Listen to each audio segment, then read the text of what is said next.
кал. Бүгін біз сіздерге 23 сентябрь Қырғыз тілі күніне қарата атайын даярдалған көркем оқу эстафетасын сіздерге тартуулайбыз.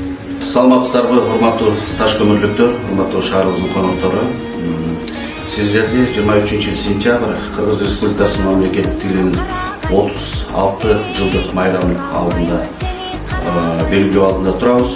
Сиздерди мамлекеттик тил майрамы менен өзүмдүн атымдан жана ошондой эле Ташкын шаар мэриянын атынан чын дилимден куттуктап кетмекчимин. Биздин эне тилибизге болгон баа, биздин ата-бабаларыбыздан бизге калтырган баа жеткис мурас катары белгиленип келген эне тилибиз.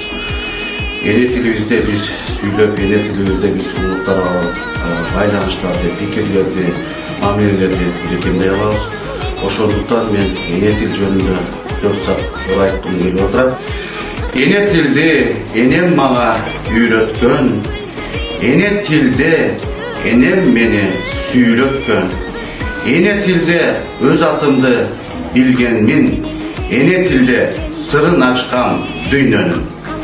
Кылымдын тыянагын ачкан тилим, кыргыз деп каттаныта жазган тилим, кыйкынып пейлин бузуп душман келсе, кылычтай кыя кесип чапкан тилим. Эне тилим ыйык туткан сыймыгым, бабалардан жете келген сыйлыгым, тамчы суудай бапестелип сактаган, жүрөгүмдө түнүп калган ыйыгым. Кадырымды ар убакта даңктайлы, ар бир сөзүн көз каректей сактайлы. Бактыбыздын туу чокусу кыргыз тил, сыймыгымды түбөлүккө бактайлы. Жыргагандын бар эле турмуш эмес, жылт эткендин бар эле жылдыз эмес. Билебиз деп төштөрүн каккан менен, билбегендер өз тилин кыргыз эмес. Кыргыз тили нускалуу тил, кутман тил, кыргыз тили кылымдарды уккан тил, кыргыз тили акындардын ырынан, чечендердин тандайынан чыккан тил.